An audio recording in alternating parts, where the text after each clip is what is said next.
नमस्कार दोस्तों, कैसे हैं आप सब। आज मैं आपको सुनाऊंगी बैसाख माह में सुनने वाली बांदरी की कहानी। बैसाख माह में इस कहानी के सुनने का विशेष महत्व है।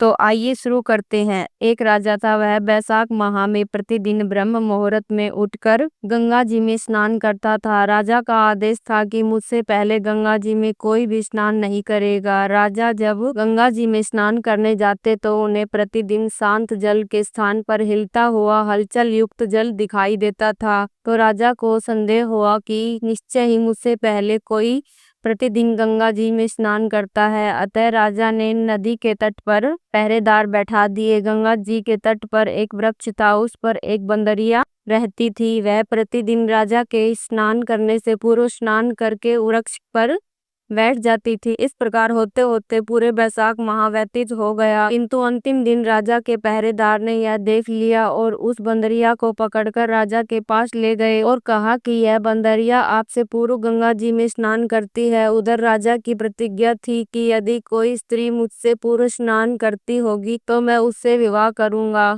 इसलिए राजा को बंदरी के साथ विवाह करना ही पड़ा। बैसाख स्नान के पुण्य से बंदरी के गर्भ ठहर गया। 9 माह पूर्ण होने पर बंदरी ने राजा से पूछा कि शिशु जन्म के समय मुझे क्या करना चाहिए। तब राजा ने महल में एक घंटी लगवा दी और बंदरी से कहा कि जब तुम्हें दर्द हो तो इसे बजा देना, मैं संपूर्ण प्रबंध कर दूंगा।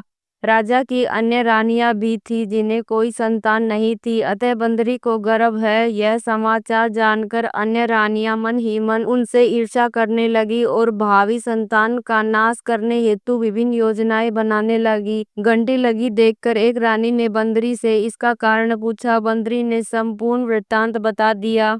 रानी ने उससे बहकाया कि एक बार घंटी बजाकर तो देख कि राजा आते हैं या नहीं। बंदरी ने घंटी बजाई तो राजा दौड़े दौड़े महल में आए और घंटी बजाने का कारण पूछा। इस पर बंदरी ने उत्तर दिया कि मैंने तो रानियों के कहने पर घंटी बजाई थी। तब रानियों ने राजा से कहा कि यह तो पशु है, न जाने कितनी बार घंटी बजाएगी। इस प्रकार कहकर उन्होंने घंटी हटवा दी। कुछ दिनों बाद बंदरी के शिशु जन्म का समय आया तो उसने अन्य रानियों से पूछा कि मैं क्या करूं। तब रानियों ने कहा कि तुम आंख पर पट्टी बांधकर सो जाओ। बंदरी के बैसाख माह के स्नान के पुण्य प्रताप के रूप में एक सुंदर पुत्र हुआ।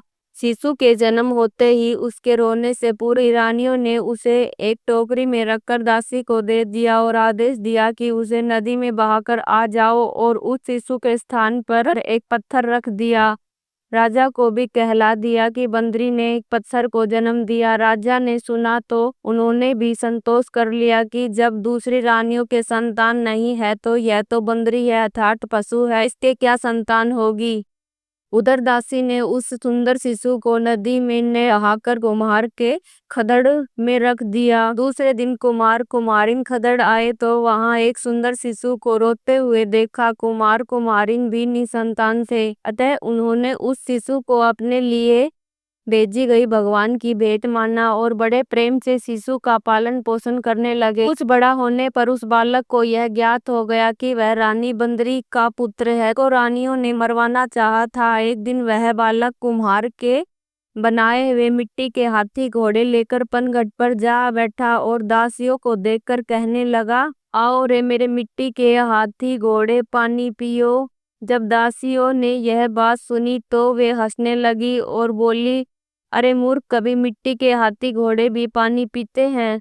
इस पर उसने कहा कि कभी बंदरी के भी पत्थर जन्म लेता है। उस बालक की यह बात दासियों ने जाकर महल में कही। तब रानियों ने दूसरे दिन विष मिलाकर लड्डू भेज दिए। ईश्वर की कृपा से वे लड्डू गोंद और बादाम के हो गए और उन लड्डुओं को खाने से उस लड़के की मृत्यु नहीं हुई। यह समाचार दासी ने रानी को कहा और रानी ने राजा को कहकर कुम्हार को देश निकाला दिलवा दिया। कुमार वन में रहने लगा। तत्पश्चात जब अगले वर्ष चैत्र माह में माता गणगौरी के पूजन का दिन आया तो वह बंदरी का पुत्र 108 करवे और 108 8 गोली लेकर तथा रड़े में पानी भरकर बगीचे के बाहर बैठ गया। उधर राजा की और साहूकार की पुत्रियां गणगौर बनाने के लिए मिट्टी लेने के लिए आई तथा बगीचे में खेलने और झूला झूलने लगी। इस कारण कुछ समय बाद प्यास लगी, तब उन्होंने उस बंदरी के पुत्र से जल पिलाने के लिए कहा तो उस युवक ने उत्तर दिया कि मेरे पास एक गोली है,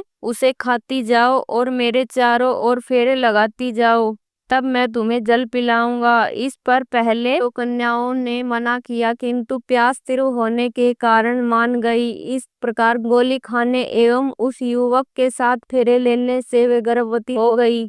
बाद में जब उनके माता पिता को वह वृत्तांत ज्ञात हुआ तो वह सभी कुम्हार के पास गए और संपूर्ण वृत्तांत सुनाया तथा कहा कि तेरे पुत्र ने हमारी इन कन्याओं से विवाह किया है, अब तू इन्हें अपने घर में रख। तब कुम्हार ने निर्धन होने के कारण असमर्थता व्यक्त की और कन्याओं के माता पिता ने बहुत सारा धन देकर अपनी कन्याओं को कुम्हार के घर विदा किया और कुम्हार के घर 108 भवें आ गई और कालांतर में उन्हें 108 ही पोते हो गए। तत्पश्चात एक ही दिन कुम्हार के पुत्र ने अपने पिता से कहा कि 108 भवें और 108 पोते, अतः अब हम समस्त नगरी को भोजन हेतु निमंत्रण देंगे। कुम्हार ने राजा के महल में भी भोज हेतु बुलावा दिया। राजा के यहाँ से रानी बंदरी के अतिरिक्त सब भोजन हेतु पधारे। तब राजकुमार राजा की आज्ञा लेकर रानी बंदरी को लेने रथ पालकी लेकर गया और सभा में सबसे ऊपर शरण आसन पर उसे बिठाया। राजकुमार ने अपनी सभी पत्नियों को समझा दिया कि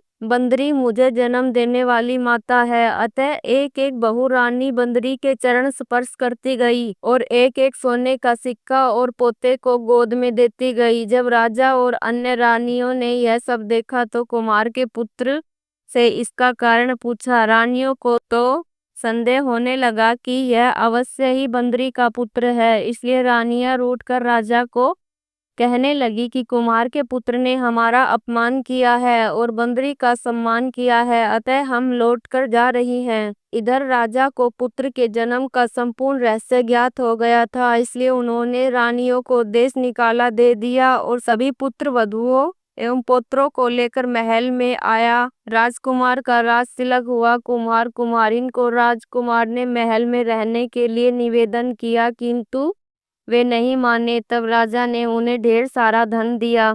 अतः बैसाख स्नान का इतना महात्म्य है तो सबको बैसाख स्नान करना चाहिए। बंदरी ने बैसाख स्नान किया तो उसे राजा का राज्य, पुत्र पौत्रादि प्राप्त हुए। हे ईश्वर, जैसे बंदरी को पुण्य मिला उसी प्रकार हमें भी पुण्य देना।